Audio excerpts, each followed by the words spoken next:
Hello everyone. कैसे हैं आप लोग? होप कि आप सभी लोग ठीक होंगे। मैं हूं अभिषेक और आप देखना शुरू कर चुके हैं स्टडी विद अभिषेक। तो जैसा कि मैंने आप लोगों को बताया था कि मैं अग्निवीर नेवी एएमआर के लिए मिनी मॉक टेस्ट लेकर आ रहा हूं। तो मॉक टेस्ट नंबर 1 लेकर आ गया हूं। मैं एक बार फिर से मैं क्लियर कर देता हूं। ये जो टेस्ट है ये हिंदी और इंग्लिश दोनों लैंग्वेजेस में है। जैसे एग्जामिनेशन आपकी होती है, टोटल 25 मार्क्स के 25 क्वेश्चंस आपको मिल जाते हैं इसमें। अब यहाँ ध्यान से सुनिएगा, जैसा कि आपको पता है कि एएमआर के एग्जामिनेशन में साइंस और मैथ्स का एक सेक्शन होता है, इसमें 25 क्वेश्चंस होते हैं, और दूसरा सेक्शन होता है जीके का जिसमें 25 क्वेश्चंस होते हैं। ठीक है, टोटल 50 क्वेश्चंस होते हैं। तो इसमें मैंने इसका आधा लिया है, तभी मैंने मिनी मॉक टेस्ट नाम दिया है। और इसमें साइंस के 6 क्वेश्चंस हैं, मैथ्स के 7 क्वेश्चंस हैं और जीके के 12 क्वेश्चंस हैं। इन सभी को हम डिस्कस करने वाले हैं टॉपिक वाइज। मैं अलग अलग टॉपिक्स से क्वेश्चंस ऐड करके लाया हूं प्रीवियस ईयर्स एग्जामिनेशन के अकॉर्डिंग। इस वीडियो को अच्छे से कंप्लीटली देखिएगा। और ये जो वीडियो है ये आपको अल्टरनेट डेज में, यानी कि आज मिलेगी फिर परसों मिलेगी, ऐसे करके एक दिन का गैप करके मिलेगी। और अगर आपका रिस्पांस बहुत ही अच्छा रहा तो ऐसा भी हो सकता है कि आने वाले टाइम में आपको ये डेली मिलने लग जाए। ये कंप्लीट वीडियो होगी जो कि अच्छे से सारी चीजों के साथ होगी, पूरा समझाऊंगा मैं, और टाइम भी ज्यादा नहीं लगेगा आप लोगों का। पीडीएफ अगर इसका डाउनलोड करना चाहते हैं तो टेलीग्राम पर आप ज्वाइन कर सकते हैं, डिस्क्रिप्शन में लिंक है और नाम स्टडी विद अभिषेक है। इस नाम से सर्च करोगे टेलीग्राम पे तो आपको मिल जाएगा, लिंक के थ्रू भी आप जा सकते हो। चैनल पे नए हो तो चैनल को सब्सक्राइब करके बेल आइकन को प्रेस कर देना लेटेस्ट अपडेट के लिए, जो भी वीडियोस आएंगे उनके लिए। और लाइक नहीं किया तो लाइक जरूर कर देना, लाइक और शेयर कर देने से मोटिवेशन बढ़ जाता है। स्टार्ट करते हैं अब, और हम स्टार्ट करेंगे साइंस के क्वेश्चंस के साथ। तो फर्स्ट क्वेश्चन आपकी स्क्रीन पर ये रहा। एक और चीज आपको बता दूं कि आप अपना स्कोर कमेंट सेक्शन में कमेंट करके जरूर बताना कि आपका स्कोर कितना रहा और आप कहां से हो, क्योंकि फर्स्ट टेस्ट है तो आप लोग एनालाइज भी कर पाएंगे अपने आप को कि आप कितना स्कोर कर पा रहे हैं आउट ऑफ 25। ठीक है, पहले क्वेश्चंस को खुद से करने की कोशिश करना, उसके बाद आगे आंसर देखना। चलिए स्टार्ट करते हैं। फर्स्ट क्वेश्चन है, Which metal is used to make lightning conductor? यानी जो तड़ित चालक होती है, तड़ित चालक बनाने के लिए प्रयोग की जाने वाली धातु कौन सी है? लोहा, एल्यूमिनियम, तांबा और जस्ता। इसका सही जवाब हो जाएगा तांबा, यानी कॉपर का यूज किया जाता है तड़ित चालक बनाने के लिए, लाइटनिंग कंडक्टर बनाने के लिए। क्वेश्चन नंबर 2, मानव पेट में निम्नलिखित में से कौन सा अम्ल पाया जाता है? Which of the following acid is found in human stomach? Hydrochloric, sulphuric, nitric और एसिटिक एसिड। इसका सही जवाब हो जाएगा ऑप्शन ए, यानी कि हाइड्रोक्लोरिक अम्ल, हाइड्रोक्लोरिक एसिड जो है ये पाया जाता है हमारे पेट के अंदर, मानव पेट के अंदर। ठीक है, क्वेश्चन नंबर 3, वायुमंडलीय दाब मापने के लिए प्रयुक्त उपकरण का नाम लिखिए। Name the instrument used to measure atmospheric pressure? Decibel meter, barometer, hertz और एनीमोमीटर। इसका सही जवाब हो जाएगा ऑप्शन नंबर बी, यानी कि बैरोमीटर से जो है हम वायुमंडलीय दाब को माप पाते हैं। Question number 4, there is a charge on the electron. Electron पर आवेश होता है, वो कितना होता है? तो इसका सही जवाब हो जाएगा ऑप्शन ए, यानी 1.6 इंटू 10 का पावर 19 कूलम्ब।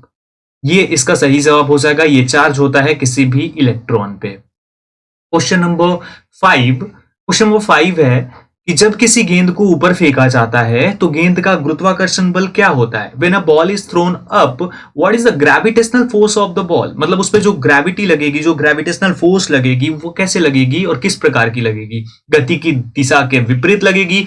उसी दिशा में जिस ओर गति की दिशा होती है, घटना जैसे ही वह ऊपर उठती है घट जाता है, और बढ़ता है जैसे ही वो ऊपर उठती है। तो इसका सही जवाब हो जाएगा ऑप्शन ए, यानी कि गति की दिशा के विपरीत, यानी opposite to the direction of the motion ये लगेगी। यानी कि बॉल ऊपर जाएगी तो नीचे की ओर लगेगी। क्वेश्चन नंबर 6, दबाव की एसआई इकाई क्या है? What is the SI unit of pressure? Pascal, Newton, joule और वाट। इसका सही जवाब ऑप्शन ए हो जाएगा, pascal is the SI unit of pressure. तो ये 6 क्वेश्चन साइंस के थे। ठीक है, उसके बाद हम मैथ्स को डिस्कस करेंगे। आपको पता है कि 12 या 13 क्वेश्चन साइंस के आते हैं, तो उसी का आधा मैंने यहाँ पे ऐड करा है। अब आगे बढ़ते हैं और क्वेश्चन नंबर 7 देखते हैं। क्वेश्चन नंबर 7, अब मैथ शुरू होती है यहां से, ध्यान से बनाइएगा। What is the volume of a cone of radius 10 centimetre and height 21 centimetre. 10 centimetre त्रिज्या और 21 सेंटीमीटर ऊंचाई वाले शंकु का आयतन क्या है? आयतन हमें निकालना है। तो यहाँ पे रेडियस क्या है? रेडियस दे दिया है 10 सेंटीमीटर और हाइट कितनी है भाई? हाइट दे दी है इन्होंने 21 सेंटीमीटर। अब हमें निकालना क्या है? हमें निकालना है आयतन। आयतन किसका निकालना है? हमें आयतन यानी वॉल्यूम निकालना है कोन का। कोन का वॉल्यूम कैसे निकालते हैं हम? तो इसके लिए एक फॉर्मूला होता है 1/3 पाई आर स्क्वायर एच। अब हम यहाँ पे पुट कर लेंगे वैल्यूज को।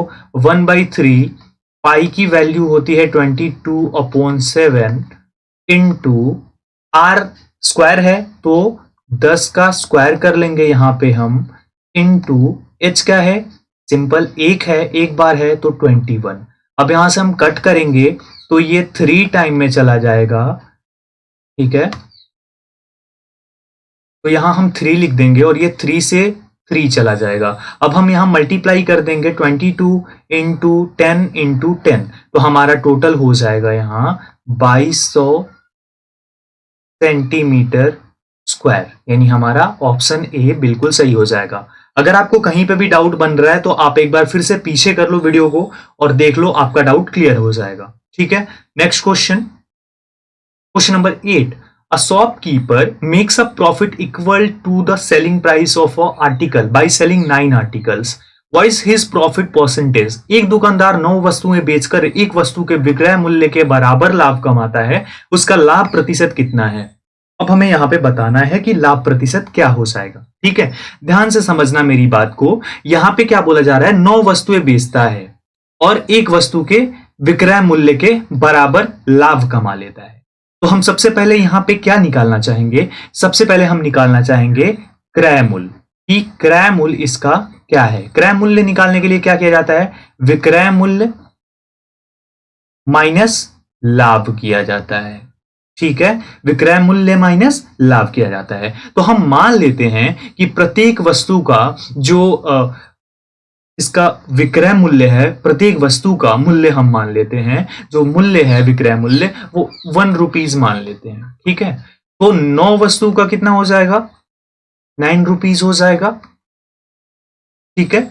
अब यहां पे क्या हो रहा है? 9 रुपीज का बेच रहे हैं तो 1 रुपीज का फायदा हो जा रहा है, ठीक है। तो हम यहां पे क्रय मूल्य निकाल लेंगे तो 1 रुपए का फायदा हो रहा है, मतलब क्रय मूल्य इज इक्वल टू, ओके, क्रय मूल्य is equal to CP is equal to 9 minus 1 is equal to 8।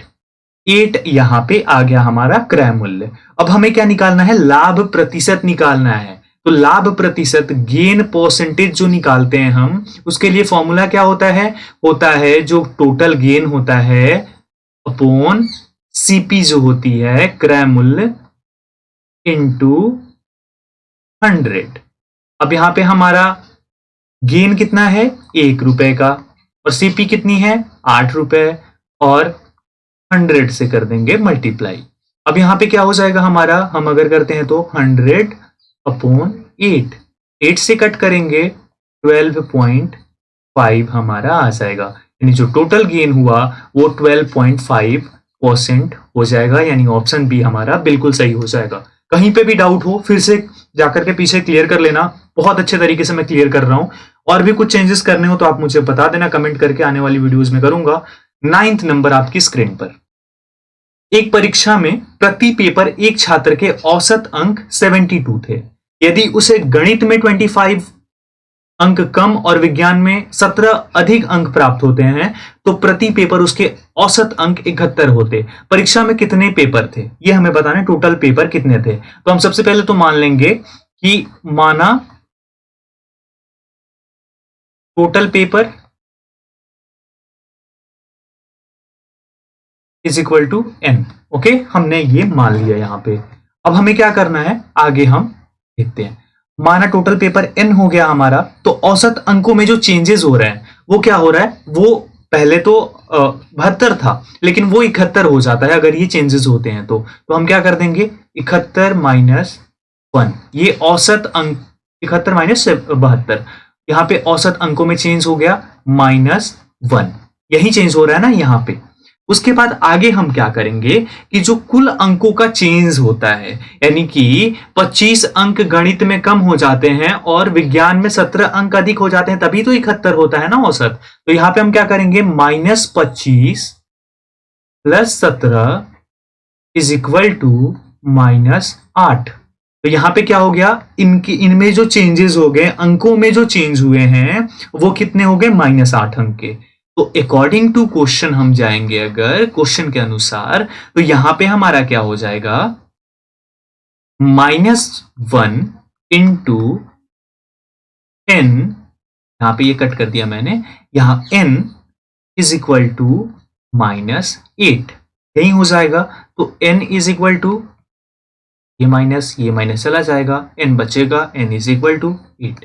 यानी कि जो परीक्षा में पेपर्स थे, नंबर ऑफ पेपर्स वो 8 थे। आप यहां पे करके सॉल्यूशन भी चेकआउट कर सकते हो।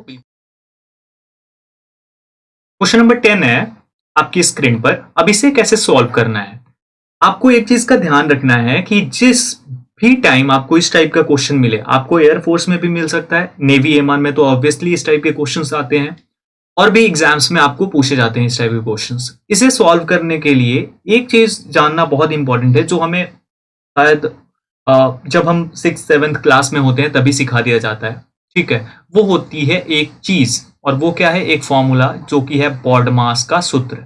ये बॉडमास के नियम को याद रखना बहुत इंपॉर्टेंट है। इसमें क्या है, बी से ब्रैकेट, ये ओ जो है ये ऑफ के लिए आता है, डी जो है ये डिवाइड के लिए यानी भाग के लिए, उसके बाद m जो है मल्टीप्लाई यानी गुणा के लिए, a जो है एडिशन यानी कि जोड़ के लिए, और s जो है सब्ट्रैक्शन यानी घटाव के लिए। ये अलग अलग आते हैं, तो इनको याद रखना इंपॉर्टेंट है। अगर आपको याद नहीं था तो अब याद रख लेना। अब हम एक एक करके स्टेप्स को करते हैं। तो सबसे पहले तो 8 इंटू 5 -6 प्लस बड़ा ब्रैकेट, उसके बाद छोटा ब्रैकेट 27 - 3 डिवाइडेड बाई 6 - 4। ये है। सबसे पहले हम ब्रैकेट के काम को करेंगे, इन सभी को ऐसे ही रहने देंगे। 8 इंटू 5 -6 प्लस, अब यहां पे ध्यान से देखना, आप एक ब्रैकेट कम हो जाएगा, सबसे पहले छोटे वाले को कम करेंगे, तो यहां पे कर लेंगे माइनस, तो 24 हो जाएगा। उसके बाद डिवाइडेड बाई 6 - 4, ये हो गया। अब यहां पे क्या होगा, 8 मल्टीप्लाइड बाई 5 -6 प्लस, यहां पे हमारा हो जाएगा, ये हम कर देंगे डिवाइड, तो 4 - 4, ये चला जाएगा, 0 हो जाएगा। अब यहां पे हम क्या करेंगे, इनको मल्टीप्लाई करेंगे।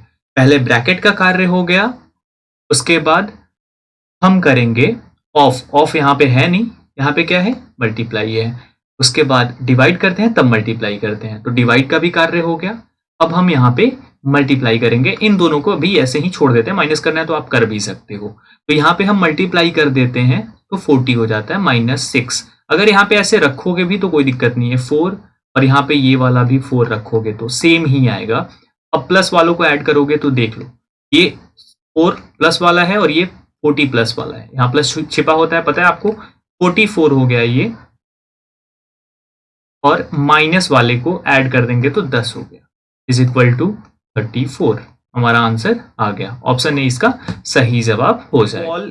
In 10 days, how many women are required to complete the same work in 2 days? यानी कि 20 महिलाएं एक दीवार को 10 दिनों में बना सकती हैं। समान कार्य को 2 दिनों में पूर्ण करने के लिए कितनी महिलाओं की आवश्यकता होगी? तो सपोज कोई दीवार बनाई जा रही है, वहां पे 20 महिलाएं 10 दिनों में उस दीवार को खड़ी कर देती हैं, ऐसा बोलती हैं। अगर उस व्यक्ति को, जिसकी वो दीवार है, उसे 2 दिनों में उसे पूर्ण कराना हो, तो उसे कितनी महिलाओं की आवश्यकता होगी? समझ गए क्वेश्चन को? अब ये बहुत ही इजी तरीके से हम सॉल्व कर सकते हैं। इसके लिए एक फॉर्मूला होता है, वो क्या होता है, W1 into D1 is equal to W2 into D2। अब इसे हम कैसे करेंगे, W1 मतलब पहली जो महिलाएं थी वो कितनी थी, 20, यहां पे हम 20 रख लेंगे। D1 यानी कि डेज कितने थे, पहले कार्य कितने थे, यहां पे 10 दिन। 20 महिलाएं 10 दिनों में पूर्ण करती हैं। W2 यानी कि कितनी महिलाएं जो हैं वो पूर्ण कर देंगी, मतलब 2 दिनों में पूर्ण करने के लिए कितनी महिलाएं लगेंगी। तो यहाँ पे W2 हमें मालूम नहीं है, हमें पता लगाना है। और D2 कितना है, 2 दिन। 2 दिन में हमें इस कार्य को करना है। तो हम क्या करेंगे, इधर कर देंगे W2 is equal to 20 into 10 divided by 2। यहां से हम कट करेंगे तो ये 10 टाइम में चला जाएगा और आ जाएगा हमारा 100, यानी कि W2 हो गया हमारा 100, यानी 100 महिलाएं उसी सेम कार्य को 16 days. If 24 men are employed, in how many days will the work be completed? 15 आदमी कार्य को 16 दिनों में पूरा करते हैं। यदि 24 आदमी काम में लिए जाते हैं तो वह कार्य कितने दिनों में पूरा होगा।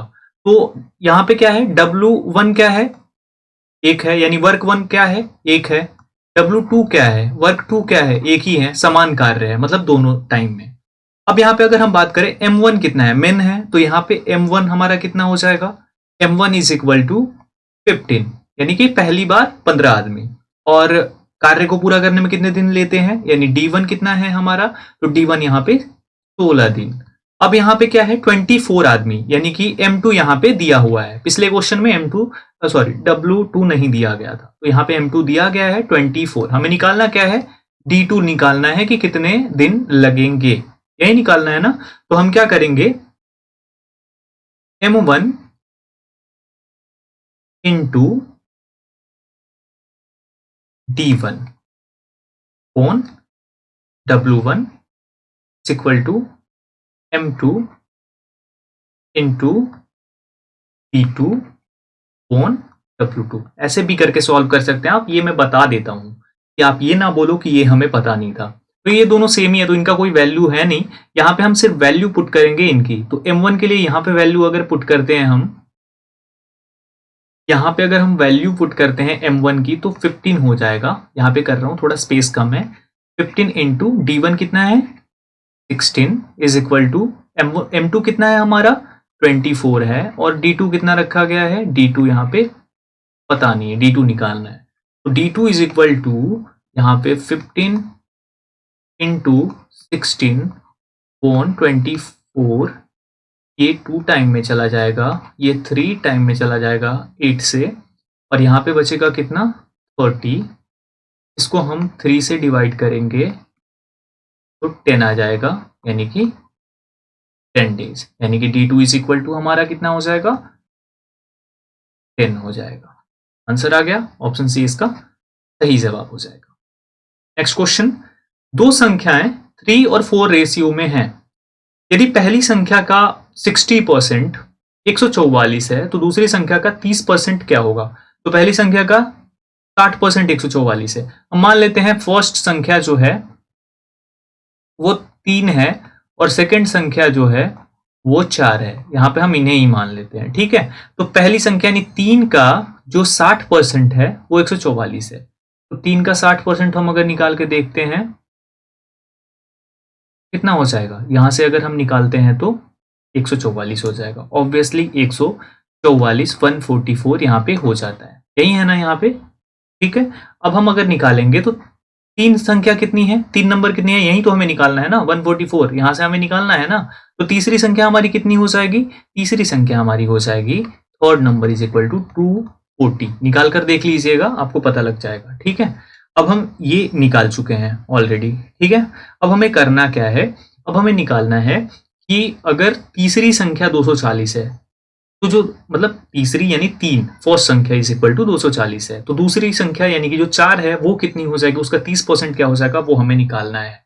तो 4 नंबर संख्या का 30% हमें निकालना है। 4 का 30% is equal to 240 into 4 upon 3, ठीक है, इज इक्वल टू 320। ये क्या हो गया, ये हमारा हो गया 4 नंबर। 4 का मान कितना है, 320 है। अब 320 का 30% हम निकाल देंगे सेकंड संख्या का, तो 320 का 30% हम निकाल देंगे तो हमारा क्या हो जाएगा, हमारा हो जाएगा 1 0 यहाँ से 1 0 यहाँ से, तो इज इक्वल टू 96, यानी सेकंड संख्या का 30% जो होगा वो 96 हो जाएगा। आंसर आ गया क्या? ऑप्शन डी इसका सही जवाब हो जाएगा। कहीं पे भी डाउट हो पीछे करके देख लेना वीडियो को। आगे बढ़ते हैं, क्वेश्चन नंबर 14। राष्ट्रीय फिल्म पुरस्कारों का प्रारंभ किस वर्ष से किया गया था?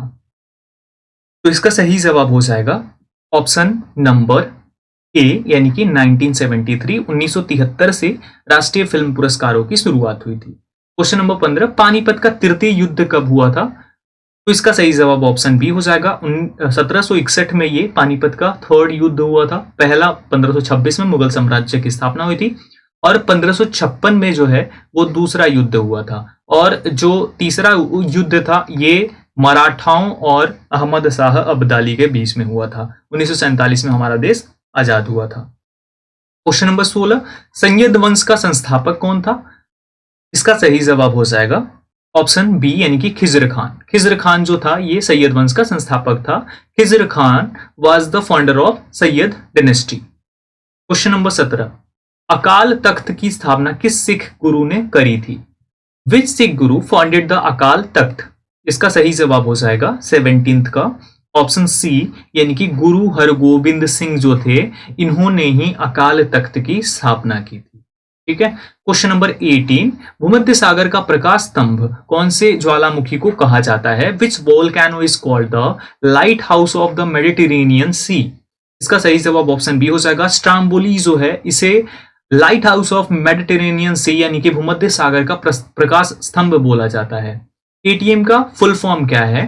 तो इसका सही जवाब हो जाएगा ऑटोमेटेड टेलर मशीन। ये जो है ये एटीएम का फुल फॉर्म हो जाता है। क्वेश्चन नंबर 20, सुनामी नाम किससे संबंधित है? इसका सही जवाब हो जाएगा ऑप्शन नंबर सी, यानी कि समुद्री भूकंप यानी कि अंडर सी अर्थक्वेक जो आता है उससे संबंधित है। सुनामी में दो वर्ड्स हैं, सुनामी, सुनामी, और ये एक जापानीज वर्ड है सुनामी। ओके, तो ये आप लोग ध्यान रखिएगा। आगे बढ़ते हैं 21, निम्नलिखित में से कौन सा मुगल शासक अशिक्षित था? Which of the following Mughal rulers was illiterate? Shahjahan, Aurangzeb, Akbar और जहांगीर। इसका सही जवाब ऑप्शन सी हो जाएगा। अकबर जो था ये इलिटरेट था, ये अशिक्षित था, ये पढ़ा लिखा नहीं था। Question number 22, which of the following Indian was given a special Oscar award? निम्नलिखित में से किस भारतीय को विशेष ऑस्कर पुरस्कार दिया गया था? भानु अथैया, सत्यजीत रे, मीरा नायर और जीपी सिप्पी। इसका सही जवाब ऑप्शन बी हो जाएगा। सत्यजीत रे को जो है ये ऑस्कर का विशेष पुरस्कार दिया गया था। ठीक है, लाइफ टाइम अचीवमेंट के नाम से जिसे जाना जाता है, लाइफ टाइम अचीवमेंट बोला जाता है, वो दिया गया था। और पहला ऑस्कर भानु अथैया पहले भारतीय बनी जिन्होंने की पहला ऑस्कर पुरस्कार जीता। 23, गोल गुंबज कहां स्थित है? वेयर इज गोल गुंबज लोकेटेड?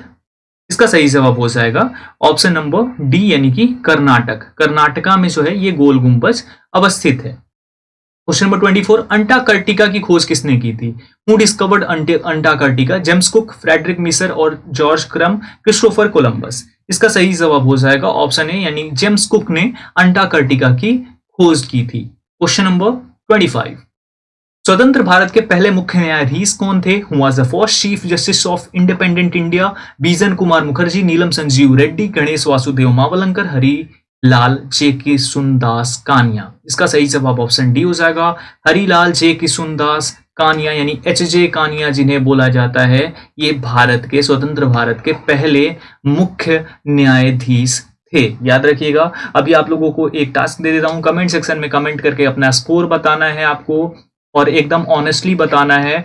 और उसके बाद आप कहाँ से हो, आपको अपना स्टेट बताना है और आपको इस सवाल का जवाब भी बताना है। वो जवाब ये कि अभी प्रेजेंट में हमारे CJI chief justice of India कौन है, ये आपको बताना है। तो तीनों चीजों को बताना जरूर।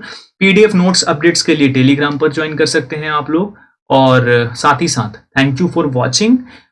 Don't forget to subscribe, like, share and comment.